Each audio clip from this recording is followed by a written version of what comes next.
네, 안녕하세요 여러분들. 고급 한국사 담당하고 있는 큰별쌤 최태성입니다. 자, 여러분들 제가 이쯤 돼서 한번 좀 중간 점검을 좀 한번 해봐야 될 것 같아요. 네, 여러분들 복습 꼭 하고 계시죠? 네, 정말 강조합니다. 그 교재 그 빈칸 채워넣기 이거 하시면서 따라오지 않으면 진짜 이렇게 여러분 귀한 시간을 지금 저와 함께 만나는 시간이잖아요. 그죠? 얼마나 귀한 시간이에요. 그런데 이게 46강까지 딱 갔을 때 여러분들이 남는 게 있으셔야 되거든요. 머릿속에 뭔가 좀 든든하게 남는 게 좀 있어야 공부 좀 했다, 자신감도 생긴다, 이럴 거 아니에요. 여러분들 뭐 저보다 머리는 좋으시겠지만 저는요, 이거 복습 안 하고 그냥 46강까지 가버리면 진돈 나갔어요. 진돈 나갔는데 남아있는 게 없는 그런 사태로 될 수도 있습니다, 여러분들. 그러니까 반드시 그 교재의 빈칸 채우기, 오늘 17강이면 1강부터 16강까지 한번 쭉 따라오시고, 그런 다음에 오늘 진도를 딱 보시는 그 훈련을 계속 하셔야 돼요. 맨 처음엔 좀 힘들지만 반복하다 보면요, 지금쯤 아마 이 작업을 따라서 하신 분들은요, 1강부터 10강까지 정도는요 너무 쉬울 거예요. 그냥 툭툭툭툭툭 보시면서 넘어올 겁니다. 네. 그러니까 여러분들, 제가 지금 중간 점검 한번 해보는 거예요. 잊지 마시고 반드시 복습하면서 따라오신 것 놓치지 마세요. 아셨죠? 약속. 그렇게 하시는 겁니다. 자, 이제 오늘의 배울 내용들, 저번 시간에 이제 고려가 세워졌어요. 그죠? 자, 이제 이 고려가 어떤 시스템에 의해서 운영이 되고 있는지 그 시스템을 한번 보도록 하겠습니다. 자, 고려 행정 조직 내에 왕권 견제 기구가 있느냐 한번 살펴볼 거고요. 고려는 왜 지방 행정 조직에서 그 이원화된 그런 조직을 가지고 있었느냐 배울 것이고요. 세 번째는 고려의 음서제도는 과연 무엇이냐 라는 내용을 배워보도록 하겠습니다. 그죠? 자, 이와 같은 내용을 지금부터 저와 함께 배우면서 출발합니다.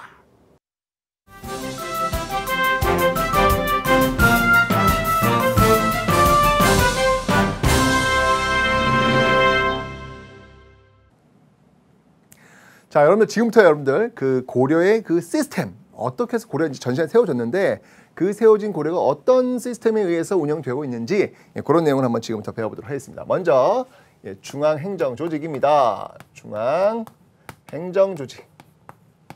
중앙행정조직. 자, 고려의 그 중앙행정조직은 어떻게 운영되었냐고요? 이성육부 체제였습니다. 이성육부. 잠시만, 이성육부 이거 어디서 들어봤는데? 어느 왕 때? 네, 어느 왕 때? 그렇죠. 바로 성종 때다라고 전 시간에 배웠던 내용이 되겠습니다. 이성육부 체제가 되겠습니다. 자, 요 이성육부 이것은 뭐 당나라의 그 삼성육부에서 굉장히 영향을 받았구나라는 걸 탁 아시죠? 발해도 그랬고 고려도 그랬고 당의 어떤 영향을 많이 받고 있음을 여러분 아실 수 있습니다. 자, 그 이성육부를 한번 분석을 한번 해보도록 하겠습니다. 먼저 이성입니다. 자, 먼저 중서문화성이 있어요. 자, 중서문화성. 원래 당나라는 중서성과 문화성 이렇게 나뉘어져 있는데 지금은 두 개는 합쳐져 있습니다. 중서문화성이 있는데요. 이 중서문화성에서 일하고 있는 공무원들, 이 공무원들 중에서 아주 높은 공무원들을 우린 뭐라고 하냐면요, 재신이라고 그래요. 재신은요 2품 이상, 네, 2품 이상의 고위 공무원입니다. 지금도 여러분들 2급 공무원, 와 엄청 높죠. 지금 9급 더 쭉 올라가잖아요. 9급, 8급, 7급, 6급, 5급, 4급, 3급, 2급 이렇게 올라가잖아요. 이것도 마찬가지예요. 똑같이. 굉장히 고위 공무원이다라는 거 기억하시면 되겠습니다. 자, 그 다음에 이제 또 누가 있냐면요, 낭사가 있어요. 낭사는요 3품에 해당하는 3품 이하에 해당하는 공무원들입니다. 재신은요 주로 어떤 걸 하냐면 정책을 심의하는 그런 기능을 갖고 있고요. 낭사는요 이제 곧 배울 거예요. 언론 기능. 네, 언론이라고 하는 것은 뭐 비판도 할 수 있고 뭐 이런 기능들 있잖아요. 그죠? 그런 언론 기능을 하고 있는 게 바로 낭사라는 거. 중서문화성. 자, 이성 중에서 한 성 배웠고요. 또 다른 성이 있습니다. 그 다음에 여기 뭐냐면 상서성입니다. 상서성. 자, 요 상사성은요, 육부로 구성이 돼요. 육부. 육부. 요 육부는 무엇이냐면 이, 병, 호, 형, 예, 공으로 구성이 됩니다. 이병, 호, 형, 예, 공. 자, 여기서는 뭘 하냐면요. 정책을 이쪽에서 지금 심의를 하잖아요. 그러면 이 심의된 내용을 받아서 정책을 집행하는, 실제 집행하는 기구가 바로 이 육부입니다. 이병, 호, 형, 예, 공은 뭐냐면요. 지금으로 따지면 지금도 똑같아요. 다만 용어가 좀 다를 뿐이에요. 이부라고 한다면 지금의 안전행정부, 옛날에 뭐 내무부 뭐 이런 또는 행정안전부 총괄로 보고 있는 곳이죠. 예. 그다음이 병부는 뭐 국방부, 호부라고 한다면 지금의 돈과 관련된 재정경제부라든지 이런 쪽이에요. 그다음이 예부, 예절, 예의, 네, 외교부라든지요. 왜냐하면 문서, 외교 문서 같은 거 작성하는 거 격식이 갖춰야 될 거 아니에요. 또는 교육, 그 인적자원부 있죠. 교육자원부, 교육부, 그런 역할을 하는 곳 예부가 되겠습니다. 공부라고 한다면 뭐 건설교통부라든지 이런 부서가 되는 거예요. 자, 이렇게 지금처럼 각각의 부서들이 이렇게 있는 곳, 여기 실제로 집행하는, 정책을 집행하는 그런 역할을 하더라라는 거 기억해 놓으시면 되겠습니다. 이렇게 해서 지금 이성 육부 체제를 지금 여러분들이 배우신 겁니다. 됐죠? 근데 이것만 있는 게 아니라 고려의 행정 조직이 제일 복잡해요. 이렇게 복잡하다 조선시대 오면 간단해지거든요. 과도기가 아닌가? 뭐 그런 생각이 들 정도로. 고대 같은 경우는 집사부 외 13부, 저 신라 같은 경우에는 그런 식으로 여러 부서들이 있잖아요. 여기는 지금 이성 육부 체제, 요거 말고요. 또 다른 게 뭐가 있냐면 또 중추원이라고 있어요. 중추원. 자, 이 중추원에서 일하는 역시 마찬가지로 공무원들 한번 보도록 하겠습니다. 중추원에서 일하는 공무원들은 누가 있냐면요. 추신, 다른 말로 추밀이라고도 합니다. 추밀이라고도 하는데요. 여기도 마찬가지로 고위관리예요. 2품 이상입니다. 2품 이상의 고위관리. 이 사람들은 주로 뭘 하냐면요. 군국 기물을 담당해요. 국가의 중요한 기밀 문서 뭐 이런 거 있죠. 군국 기물을 담당하고 있더라 라는 사람들 추신. 그 다음에 또 누가 있냐면 승선이라고 있어요. 승선. 자, 이 승선은요. 3품입니다. 3품. 승선은 3품인데 이 사람은 비서기능. 네, 왕의 오른팔 역할하는 그런 비서기능을 담당하고 있더라라는 거 기억하시면 되겠습니다. 됐죠? 그 다음에 또 뭐가 있냐면 여러분들 암행어사 출두요 라고 하는 그 어사대가 있습니다. 어사대가 있죠. 어사대야 뭐 관리의 감찰, 관리를 감찰하는 그런 역할을 하겠죠. 자, 그 다음 또 뭐가 있냐면요. 3사가 있어요. 3사. 자, 요 3사는요. 여러분 좀 기억을 좀 해놓으셔야 돼요. 요 3사는 회계를 담당합니다. 네, 회계를 담당합니다. 회계를 담당하지 언론 기능은 없어요. 네, 언론 기능은 없어요. 이거 제가 왜 설명드리냐면 조선에도 3사가 있어요. 조선 3사는 사헌부, 사간원, 홍문관이에요. 근데 사헌부, 사간원, 홍문관은 언론 기능을 담당합니다. 근데 이 고려의 3사는요. 언론 기능을 담당하죠. 같은 이름이 이제 읽을 때 똑같은 이름이잖아요. 그렇지만 이 조선 3사는 고려 3사는 언론 기능을 하지 않는다라고 하는 이 부분은 여러분들 꼭 기억 좀 해놓으시라고요. 됐죠? 자, 이렇게 해서 중서문화성, 상서성, 중추원, 어사대 3사를 일단 알아봤어요. 근데 여기서 끝나는 게 아니라 자, 이제부터 중요한 기능을 여러분들이 공부를 하셔야 돼요. 자, 뭐냐면 이 재신과 이 추신이 만나요. 재신과 추신이 만나요. 두 사람의 그 관직의 공통점, 두 명칭의 공통점이 있다면 고위관직이라는 거예요, 지금요. 그죠? 중서문왕의 재신, 이 재신 중에서도 또 제일 높은 사람이 누구냐면 제일 높은 사람이 바로 이 문하시중이라는 제일 높은 문하시중. 일종의 지금의 수상 역할을 하는 사람이라고 보면 되겠죠. 왜 그 백제에서도 왜 육자평이 있고 그중에 제일 높은 사람 상자평 이렇게 나오잖아요. 여기도 마찬가지로 재신 중에서는 문화수중이 제일 높습니다. 자, 있는데 이러한 재신들이 추신하고 만나요. 재신과 추신이 만납니다. 재신과 추신이 만나요. 만나서 회의를 해요. 만나서 회의를 하는데 그 회의를 우리는 뭐라고 하냐면 제추회의다라고 합니다. 왜냐면 앞 글자 제추 따오는 거예요. 그냥 제추회의다라고 해요.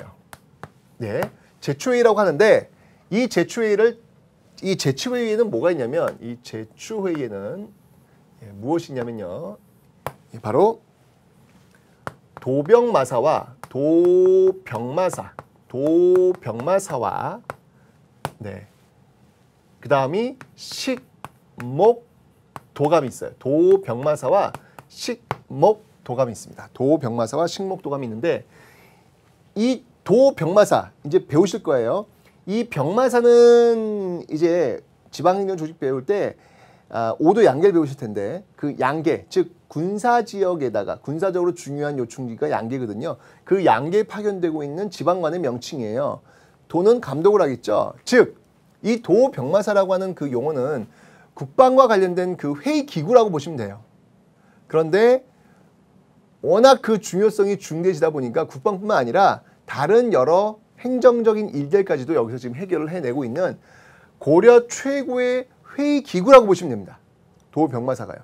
맨 처음에는 이 도병마사는 임시로 출발했는데 시간이 지나면서 상설기구로 시간이 지나면서 요 도병마사는 네, 임시로 출발했지만 시간이 지나면서 상설기구가 되는 그런 모습을 보실 거예요. 요거는 조선시대 가시면 또 비변사를 배우시거든요. 비변사와 같은 그 모습이라고 보시면 됩니다. 이 도병마사는요. 도평의사사로 불리고 또 도당, 도당이라고 불리기도 합니다. 이게 바로 도병마사입니다. 그리고 이제 제가 지금 설명드렸던 식목도감. 자, 이 식목도감은 뭐냐면 말 그대로 식이에요, 식. 식의 목차. 그러니까 예를 들면 왕이 즉위식을 해. 즉위식을 할 때 그게 그냥 할 수는 없잖아요. 다 순서가 있고 절차가 있고 법도가 있는 거 아닙니까? 그런 것들을 하기 위해서 이 도감이라고 하는 의미는 뭐냐면요. 도감이 붙었다 이건 무조건 임시관청기를 의미하는 거예요. 결혼도감 그러면 이제 뭐 원관섭기 때 공녀를 데려가기 위해서 설치되는 임시관청. 그러니까 이 도감이란 말이 들어가면 임시관청. 전민변정도감 뭐 공민왕 때 토지와 불법적으로 이제 노비화됐던 사람들 다시 원위치로 돌려주려는 임시관청. 예, 도감이란 말이 들어가면 다 임시관청이에요. 그죠? 자, 요런 어떤 도병마사와 식목도감이 이 제추회의 가장 중요한 고려의 핵심 회의 기구로 자리매김하고 있다라고 하는 사실을 꼭 기억해 놓으시라고요. 그런데 이 제추회의만 있는 건 아니었고요. 플러스 또 어떤 회의가 있었냐면 중방이라는 회의도 있었어요. 중방. 네. 이 중방이라는 회의 기구도 있습니다. 자, 이 중방은요, 여러분들 여기는 무신들의 회의 기구예요. 무신회의 기구. 네, 무신들의 회의 기구입니다. 네, 무신들의 회의 기구다라는 거. 그러니까 고려 초기에는요, 이 중방이 그렇게 역할을 못해요. 고려 초기에는. 그런데 이 중방이 제대로 활약을 할 시점이 올 겁니다. 언제일까요? 근데 바로 무신정변이 일어나고 무신들이 정권을 잡았을 때 이 중방은 역할을 제대로 해냅니다. 네, 엄청난 힘을 또 이 중방이 갖게 되는 것이죠. 하지만 개국 초기에는요, 이 중방은 그렇게 힘이 있는 그런 기구는 아니다라고 하는 거.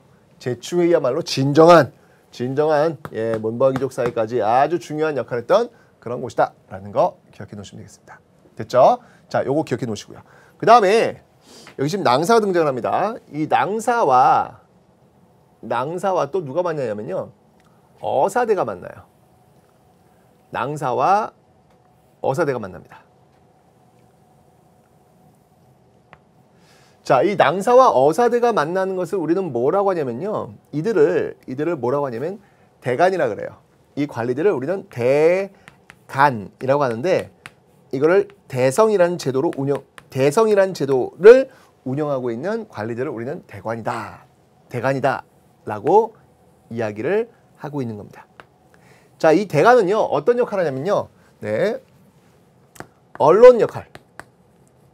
네, 언론 역할에서요 서경, 간쟁, 봉박.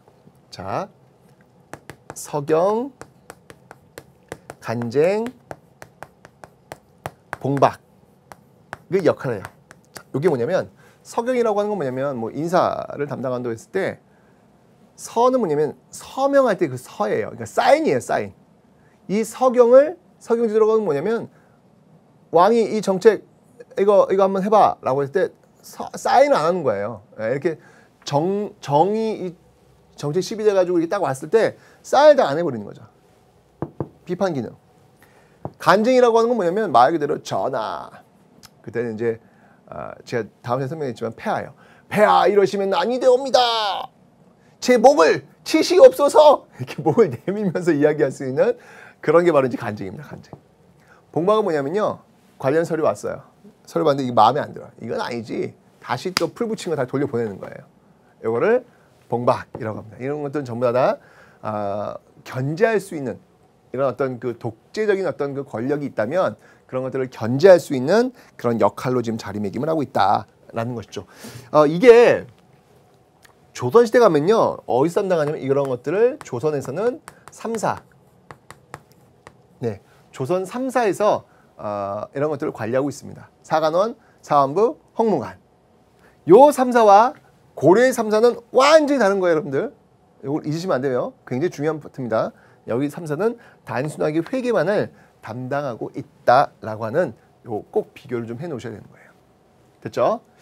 자, 이렇게 해서 중요한 제추회의와 대간에 대해 한번 살펴봤는데 여기서 조금만 좀 더 디테일하게 한번 좀 들어가 보려고 합니다. 자, 뭐냐면 이 재신과 추신 있잖아요. 이 재신과 추신들이 말이죠. 이 상서성과 상서성 육부의 어떤 직을요 겸임하기도 해요. 겸임하기도 합니다. 겸임하기도 합니다. 네. 이 중서문화성의 재신을 하면서 또 상서성과 육부 이런 것들 겸임하는 모습을 보이고 있는데 이 겸임을 하면 어떤 일이 벌어지냐면 여러분 이거 엄청난 거죠. 왜냐하면 보세요. 이 사람들은 지금 정책을 자, 이걸 여기다 쓸게요. 겸임. 자, 겸임을 하면 이 사람들은 지금 어떤 역할을 하냐면 정책을 심의하죠. 다시 이거를 또 집행까지 하는 거예요. 집행까지. 그러니까 엄청난 권력을 갖게 되는 거죠. 정책을 심의까지 하고 그걸 또 집행하게 되는 그런 어떤 기능을 갖고 있다는 얘기죠. 엄청난 권력을 갖고 있는데 한번 예를 제가 한번 들어봐 드릴게요. 그 예를 한번 봅시다. 그 나중에 여러분들 그 무신 정권 때 최고 실세가 있죠. 그 최고 실세가 누굽니까? 최고 실세가 바로 이 최충원 같은 인물이에요. 요거 예를 한번 들어보면 요랬을 때 나타내는 어떤 그런 문제점들이랄까요? 자, 최충원 예를 한번 볼게요. 자, 최충원은요. 그의 맡고 있었던 역할이 뭐냐면 겸임을 해가지고 이 상서와 판사 여기 지금 그 육부였던 장관급이죠. 장관급 상서 또는 판사도 높아요.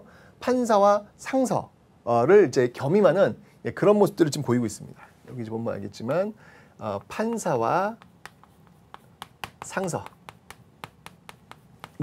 겸임하는 모습 보이는데 그 최초의 예를 들고 최초이 뭐냐면 판, 이, 병, 부, 사, 대, 사 이걸 맡았어요. 자, 잘 보세요, 여러분들. 이걸 제가 분석을 한번 해드릴게요. 이걸 보시면 당시 이 문벌 귀족들 뿐만 아니라 이제 무신 정권 왔을 때 권력을 장악한 사람들이 어떻게 자신의 권력을 확대해 나가는지 한번 보시라는 얘기예요. 일단 기본적으로 판사, 그러니까 육부를 다스리고 있는 사람들의 어떤 장관급이라고 제가 설명드렸잖아요. 이 판사가 요 앞에 판사 이렇게 나왔어요, 일단. 그죠? 지금 어디 판사냐 봤더니 지금 2부, 그 다음이 병부. 자, 여기 보면 알겠지만 이병, 호영, 예공 있잖아요. 2부와 병부, 제일 중요한 요직이에요. 그 요직을 지금 맡고 있죠. 게다가 어사대까지 지금 맡고 있어요. 어사대까지. 2부라고 하는 건 뭐냐면 문인들 있잖아요. 문신들. 그 문신들의 인사권을 쥐고 있어요. 병부라고 하는 건 뭐냐면 무신들의 인사권을 쥐고 있어요. 그죠? 이걸 통해서 문무관의 인사권을 지금 장악하고 있는 거예요. 게다가 어사대는 관리들의 감찰 기능까지 갖고 있어요. 이 부서를 책임지고 있는 대표라는 얘기예요, 대표. 그러니 이 최충원의 그 위세, 권력이라고 하는 것은 상상을 초월하는 거죠. 어마어마한 것이죠. 그러니까 이런 모습들이 지금 나타나고 있더라라는 얘기입니다. 이런 재신과 추신 이런 사람들이 이렇게 상서성 6부를 또 장악하고 있는 그런 한 예를 이 최충원을 통해 가지고 지금 제가 여러분한테 보여드린 겁니다. 됐죠? 자, 이 조직 중에서 이 중서문화성과 상서성은요. 중서문화성과 상서성은 이거는 당의 영향을 받은 것이고요. 그 다음에 중추원 어사대 3사. 중추원 어사대 3사는 이거는 송의 영향을 받은 겁니다. 근데 이 제추회 있죠? 제추회. 도병마사 식목도감. 이 도병마사와 식목도감 제추회는요. 이거는 고려만의 독자적인 고려만의 독자적인 기구다라고 하는 사실을 여러분들이 좀 정리를 해 놓으시라라는 겁니다. 그렇죠? 자, 이게 바로 중앙행정조직이었습니다. 이성 6부 체제. 이성 6부 체제. 예, 중서문화성, 상서성 6부 그리고 중추원어 3사. 여기서 이제 핵심은 뭐냐면 요거예요. 도병마사, 식목도감, 제추회의가 있다라는 것. 그리고 3사가 조선 3사와 다르다는 것. 그리고 행정조직 내부에 이렇게 행정조직 그 자체를 비판할 수 있는 비판 기능을 가지고 있다는 것. 이것은 굉장히 발전된 시스템이다라는 것이죠. 왜냐하면 제가 앞에 설명드렸지만 내가 나 스스로를 비판할 수 있는 기구를 만든다고 하는 것은 이거 쉬운 거 아니거든요. 그죠? 그런 것들을 지금 이 고려는 만들어내고 있다라고 하는 것. 이걸 여러분들이 좀 기억해 놓으셔야 되겠습니다. 됐죠? 이렇게 해서 이제 중앙행정조직을 살펴봤습니다. 자, 다음은 지방행정조직을 한번 살펴보도록 하겠습니다. 지방행정조직. 지방행정조직을 살펴보도록 하겠습니다. 자, 지방행정조직을 살펴볼 텐데요. 아까 그 중앙행정조직은 이성 6부 체제다라고 설명드렸죠. 자, 지방행정조직은요. 5도 양계체제입니다. 네, 5도 양계체제다. 맨 처음에 이제 5도 양계로 출발하진 않아요.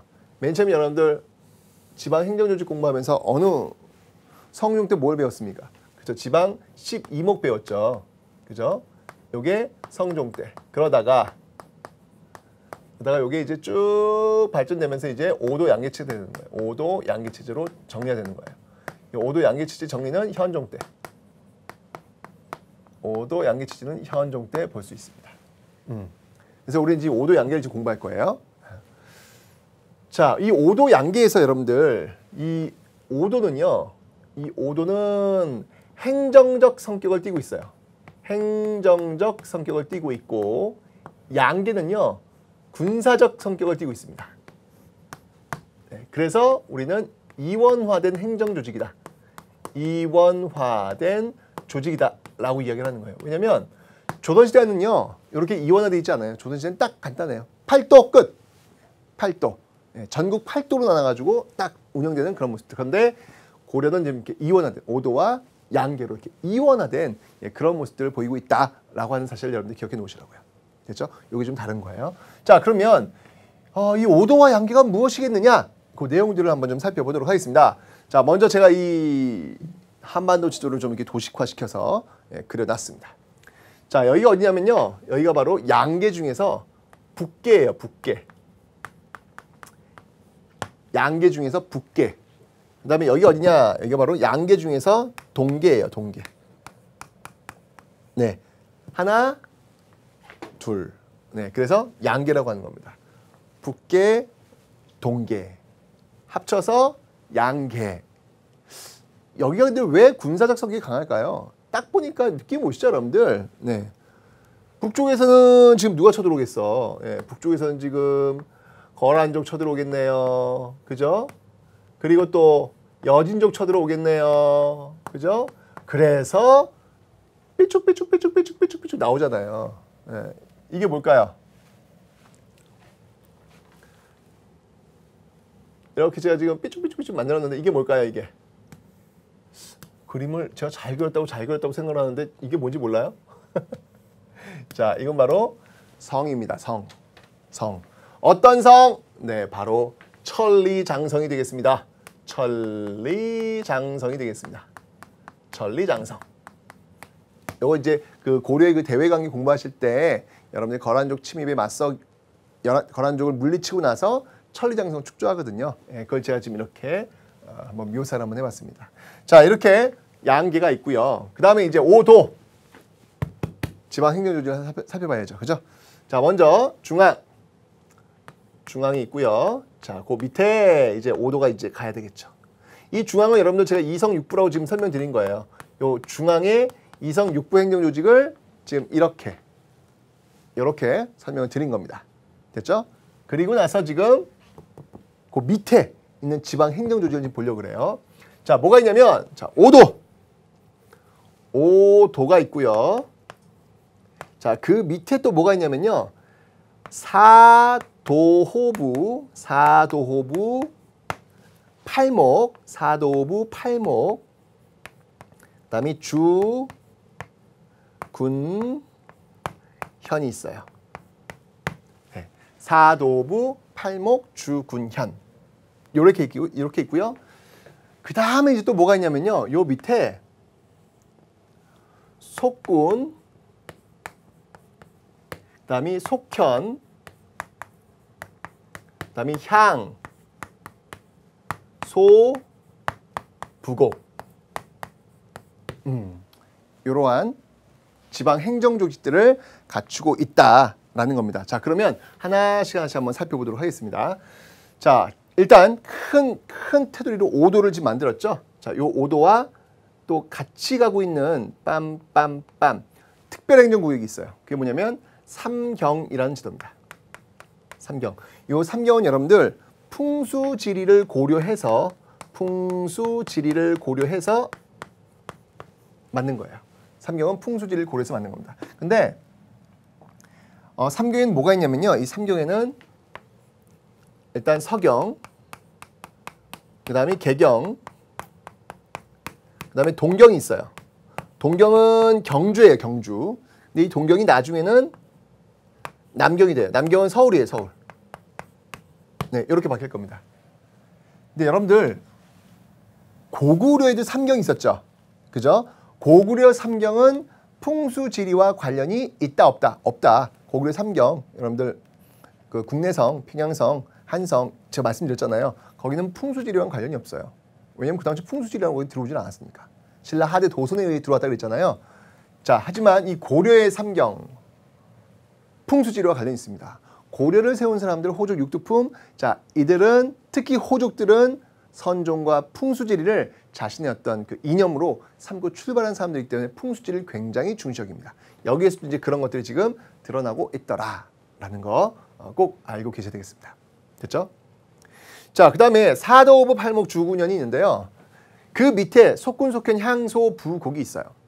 자, 있는데 중앙에서 말이죠. 중앙에서 지방관을 파견할 거예요. 자, 중앙에서 지방관을 파견하는 모습을 한번 살펴보도록 하겠습니다. 중앙에서 지방관을 파견합니다. 지방관을 어디서 파견하냐면 5도에도 파견해야 되겠고, 그 다음이 사도부, 팔목, 주군현에도 지방관을 파견해야 되겠죠. 자, 5도에 파견되는 지방관의 이름을 우리는 뭐라고 하냐면요. 안찰사다라고 합니다. 안찰사. 네, 안찰사다라고 하는데 이 안찰사는요. 상설행정기구는 없어요. 상설행정기구는 없습니다. 상설행정기구는 없어요. 이게 무슨 말이냐면, 자, 안찰사 5도를 딱 이렇게 다스리기 위해서 가잖아요. 가면은 안찰사가 머무르고 있는 곳, 그러니까 쉽게 얘기한다면 관하 관아, 조선시대 관아를 떠올리시면 돼요. 사또가 있는, 수령이 있는 그런 행정기구, 이게 딱 고정되어 있는, 위치가 고정되어 있는 그런 행정기구는 없단 말이에요. 그러니까 안찰사는 이렇게 돌아다녀요. 계속 이렇게 돌아다니는 어떤 그런 모습들, 상설행정기구가 없기 때문에. 근데 조선시대 오면 관찰사가 있죠. 조선시대는 관찰사예요. 팔도에 파견되는 게 관찰사인데, 관찰사는 상설행정기구가 있어요. 그 차이점을 기억해 주세요. 이게 당연히 조선의 관찰사가 고려의 안찰사보다 훨씬 더 힘이 세요. 네. 그리고 이 사도부 팔목 주군현, 여기에는 이제 수령들을 파견하겠죠. 수령들을 파견하겠죠. 문제는 뭐냐면 전국에 파견되지는 못해요. 이 지방관들이 전국에 파견되지는 못한다. 이건 아니다. 제가 분명히 앞에 설명드렸어요. 전국에 지방관이 파견된 시점은 언제다? 조선시대. 조선시대가 되어서야 비로소 중앙집권체제가 완성된다. 라고 제가 설명드렸습니다. 그죠? 기억해두세요. 그럼 여기 당연히 지방관이 파견되지 않았다는 얘기잖아요. 그죠? 자, 그래서 빰빰빰빰빰빰빰빰 딴딴딴딴딴딴딴딴딴딴딴 네, 여기는 지금 지방관이 파견되지 않는 거예요. 그렇기 때문에 전국에 파견되지 않았다라고 이제 이야기를 하는 겁니다. 그러면 여기는 지방관이 파견되지 않으면 여기는 누가 다스렸냐는 말이죠. 실제로 여러분들 이 주군현보다 이 속군, 속현, 향소, 부국이 훨씬 더 많아요. 이쪽은요 적고요. 이쪽은 굉장히 많아요. 부동호 표시를 본다면 이렇게, 부동호 표시를 본다면 이렇게 돼 있어요. 굉장히 많습니다. 이 지역을 다스리는 사람들이 누구겠냔 말이에요. 이 지역을 다스리는 사람들. 자, 이 지역을 속군, 속현, 향소, 부국을 실질적으로 다스리는 사람들을 우린 뭐라고 하냐면, 여러분들 그 앞강의에서 왜 성종 때 향리제를 정비한다고 제가 설명드렸잖아요. 그 향리입니다. 향리. 향리가 실질적 지배 세력으로서 그 역할을 하고 있더라. 실질적인 지배 세력으로서 이 향리가 지배하고 있다. 라고 하는 거 여러분들 좀 기억을 좀 해놓으셔야 되는 거예요. 그러니까 당연히 고려의 향리는요 파워가 세요. 힘이 셉니다. 조선의 향리는 힘이 약해요. 조선의 향리는 여러분들 왜 그 사극 같은 데 보면은 약간 이렇게 허리를 좀 이렇게 꼬부렇게 하고 이렇게 그 수염은 참 간사한 수염 이렇게 여기 달고 말이죠. 그냥 이렇게 하면 사떠 뭐 이런 사람들 있잖아요. 그런 이미지를 이 고려 향리에 들이대시면 절대 안 됩니다, 여러분들. 그거는 조선의 향리입니다. 여기 고려 향리는요, 그 위세가 당당해요. 장난이 아니에요. 왜? 이 사람들이 고려 세운 호족 출신의 그쪽에서 출발한 사람들이잖아요. 그죠? 실질적인 지배 세력으로서 이렇게 이 지역을 지배하고 있다라는 것을 기억을 좀 해놓으시면 되겠습니다. 됐죠? 자, 그 다음은 여러분들 그 지방군을 한번 좀 살펴보도록 할게요. 지방군. 지방군. 여기 동계는 여러분들 이쪽은 거란 여진이 쳐들어오는 거 막으려고 했다면 이쪽은 뭐예요? 외구죠, 외구. 네, 왜? 자, 바로 그런 그 군사 조직에 대해서 한번 살펴보도록 할게요. 중앙군과 지방군에 대해서 한번 보도록 하겠습니다. 먼저 여기 지금 중앙군부터 한번 살펴보죠. 중앙군이 있고요. 그 다음에 이제 이 북계하고 이 오도에 파견되고 있는 지방군이 있겠죠. 지방군. 여기도 마찬가지로 지방군이 있겠죠. 자, 이들이 누군지 한번 살펴보도록 하겠습니다. 자, 중앙군과 지방군. 먼저 중앙군입니다. 중앙군은요.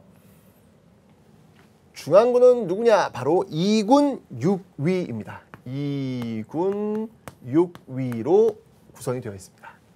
2군 6위로 구성이 되어 있더라. 이 2군 6위가 바로 이렇게 중앙을 지키는 그런 역할을 하겠죠. 자, 이 2군 6위는요. 한마디로 얘기하면 여러분들 직업 군인들이에요. 직업 군인들입니다. 직업 군인들로서 이들은요. 군적에 올라가요. 군적에 올라가기 때문에 직업 군인이니까 여러분 군적이라고 하는 건 뭐냐면 군인이냐 아니냐 이런 것들을 기록해 놓은 한마디로 얘기하면 뭐 기록물이라고 보시면 돼요. 여기 올라가요. 여기 올라가는 순간 뭘 지급받을 수 있냐면 국가를 위해서 일을 한 대가로 토지를 받을 수가 있어요. 그게 뭐냐면 바로 군적의 대가로 군인전을 지급받습니다. 네, 군인전을 지급받는 요 군인전 이런 것들도 역시 마찬가지로 제가 토지 제도 설명하면서 다시 한번 설명드릴 겁니다. 됐죠? 자, 그 다음엔 여러분들 누가 주로 하냐면 중류층 있죠? 중류층. 네, 문발 귀족, 중류층, 그 다음이 그 상민, 양민, 그 다음이 천민. 이렇게 이제 사회 파트 하시면 또 고려의 신문제도를 배우실 거예요. 중류층입니다. 하급 관리들이에요. 이 중류층들이 주로 세습하는, 네, 세습하는 그런 모습들을 보이고 있더라.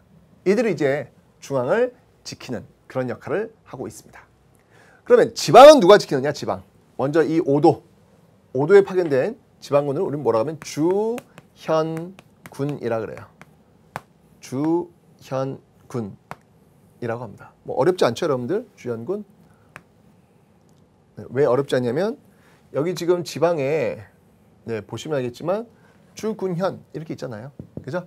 네, 주현군이 있는데 이들은요 군적에 오르지 않아요. 군적에 오르지 않으니까 당연히 군인전 지급 못 받아요. 그리고 이 주현군은요 평상시에는 생업에 종사하고요 위기가 왔을 때 이럴 때 즉 예비군적 성격을 띠고 있습니다. 예비군적 성격을 띠고 있다라는 거 기억해 놓으시고요. 그 다음에 이 북계는요 누가 지금 여기서 지키고 있냐면 여기는 주진군입니다. 주진군. 왜 국방상 요지에다 진을 설치한다 이런 얘기 있잖아요. 그죠? 진지를 구축하라 뭐 이런 거. 그러니까 주진군 이렇게 들어가는 거죠. 이렇게. 이 주진군도 역시 마찬가지로요. 군적에 오르지 않아요. 군적에 오르지 않고요. 대신 여기는요. 이 국방적으로 굉장히 중요한 지역 아닙니까? 그죠? 지금 외적이 언제 쳐들어올지 모르는 어떤 그런 상황이기 때문에 여기는 상비군의 성격을 띠고 있습니다. 상비군. 늘 준비하고 있는 그런 상비군의 성격을 띠고 있더라 라고 하는 거 기억을 하시면 되겠습니다. 이제 요게 바로 지방행정조직에 대한 어떤 그런 설명이 되겠습니다. 자, 그러면 우리가 지금 중앙행정조직으로서 이성육부를 살펴봤고요. 그리고 지방행정조직도 살펴봤어요. 그죠? 그러면 이 중앙행정조직과 이 지방행정조직을 채우고 있는 사람들이 있을 거 아니에요. 관리들. 그 사람들을 과연 어떻게 뽑느냐 이거죠.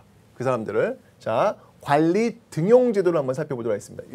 이런 어떤 그 여러 조직들을 지금 채우고 있는 이런 여러 조직들을 채우고 있는 그런 관리 등용조직. 이런 중앙행정조직과 지방행정조직에서 일하고 있는 그런 관리 등용제도를 한번 살펴보도록 하겠습니다. 관리들의 등용제도.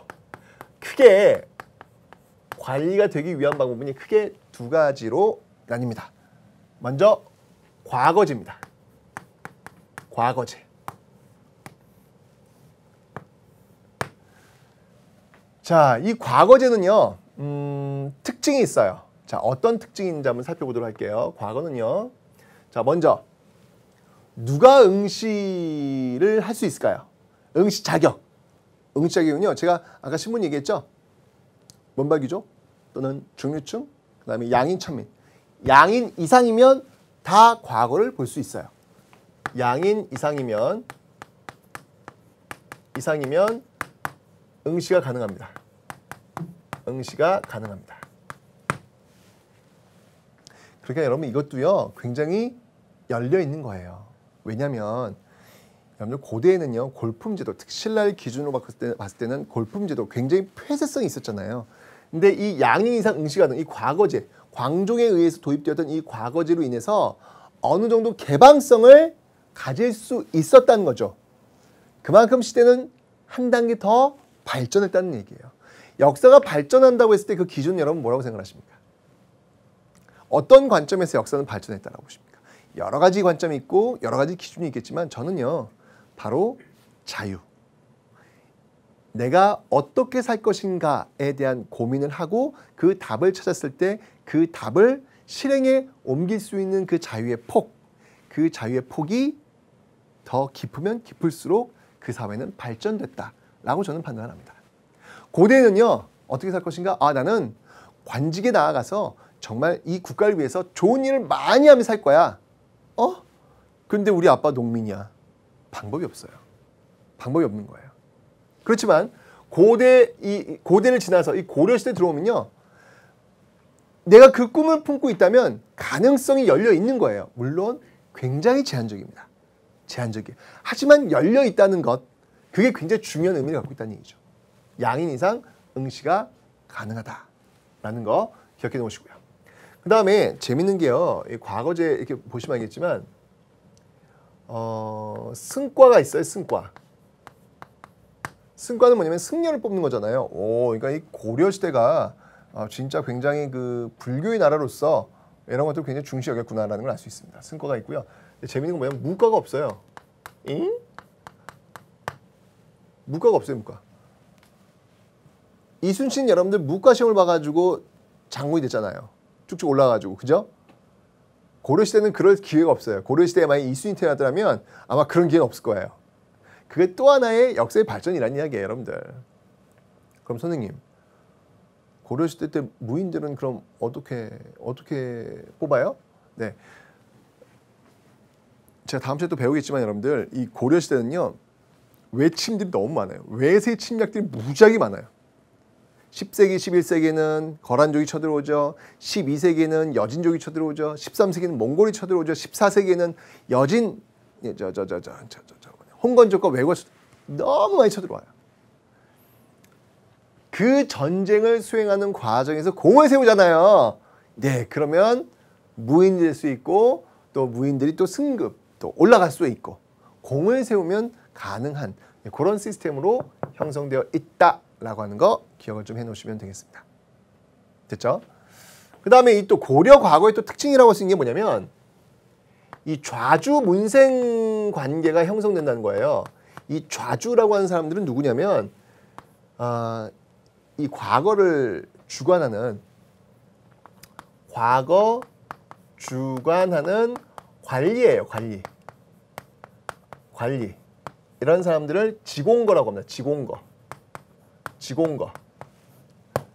이 사람을 또 도와주는 역할을 하는 사람을 동지공거. 이렇게 지공거 또는 동지공거 이런 사람들과 플러스 문생은 뭐냐면요. 이거는 합격자들이에요. 합격자들. 과거의 합격생들 간의 좌주 문생 관계가 구축됐다. 네, 좌주 문생 관계가 구축되었다라는 특징을 갖고 있습니다. 여러분들 회사에 들어가시면요, 여러분들을 뽑는 기수들이 있어요. 예, 그 기수들이 있으면 그런 회사들이 있거든요. 그 기수들과 새로 신입사원들 있잖아요. 그 신입사원들끼리 이렇게 팀을 짜줘요. 예, 그러면 이들이 퇴직할 때까지 같이 쭉 가는 거예요. 서로 도와주면서 멘토 멘티 역할을 하면서 쭉 가는 거죠. 굉장히 돈독한 관계를 형성해서, 왜냐면 신입사원들 들어오면 회사에서 뭘 알겠어요. 그죠? 그런 친구들을 잘 안착시킬 수 있도록, 잘 출발할 수 있도록 멘토 역할을 해주는 게 바로 그때 뽑았던 그 인사과 사람들 또는 또 면접에 참여했던 사람들, 그런 사람들로 구성되는 그런 조직들이 있거든요. 여기도 마찬가지죠. 그런 시험을 주관했던 그런 관리들과 거기 합격한 사람들끼리 아주 끈끈한 관계를 맺는 거예요.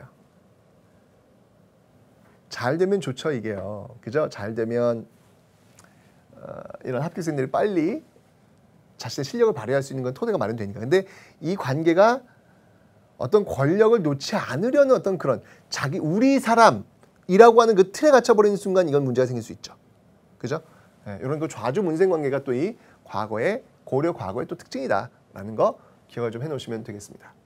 됐죠? 이 과거제는요, 여러분들 이 관료제의 특징이에요. 관료제의 특징으로서 이 과거제가 있는데, 어쨌건 간에 이렇게 있는 과거제, 네, 이렇게 시험을 보고 있는 이 과거제, 어떤 시험들을 보는지 한번 내용을 한번 살펴보도록 하겠습니다. 자, 어떤 시험을 보냐면요. 자, 먼저 제술과. 제술과가 있습니다. 제술과는 뭐냐면요. 이거는 쉽게 얘기하면 여러분들 글 쓰는 거예요. 글 쓰는 거. 논술이라고 보시면 돼요. 지금으로 얘기하면 논술. 뭐 정책에 대해서 논하라. 뭐 이런 거 있잖아요. 논술, 제술과. 그 다음이 명경과예요. 경전할 때 이 경. 명경과. 자, 이건 뭐냐면 유교 경전. 네, 유교 경전을 보는 시험이에요. 그 다음이 잡과. 잡과는 기술 시험이에요. 기술 시험. 그 다음에 제가 아까 위에서 얘기했죠? 승과. 이거는 승려를 뽑는 시험이에요. 이렇게 있는데 이 제술과하고 명경과는 주로 귀족이나 향리의 자제. 귀족이나 향리의 자제가 주로 응시합니다. 뭐 선생님 아까 양인 이상 응시 가능하다고 했잖아요. 근데 왜 여긴 양인이 아니라 귀족 향리예요? 아, 양인 이상 응시 가는 게 원칙이에요. 이게 원칙일 뿐이에요. 원칙입니다. 원칙. 원칙인데 실제로는 쉽지 않다는 얘기죠. 아, 이거 공부하는 거 장난 아닌데요. 일반 농민들이 어떻게 이런 거 할 수 있겠어요? 쉽지 않습니다, 여러분들. 그죠? 원칙은 그런데 실제는 좀 힘들다는 이야기예요. 그래서 이 양인들은 주로 잡과에 있죠. 예, 이 잡과에 주로 응시합니다. 양인들이 주로 응시합니다. 주로 응시하는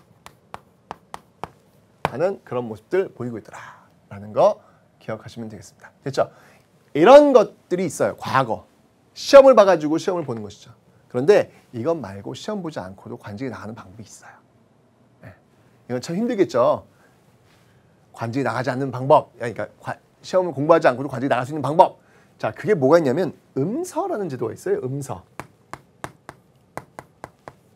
네. 관리 득용 방법은 이게 과거도 있고 또 하나의 음서가 있습니다. 이 음서는 뭐냐면요. 음서는 5품 이상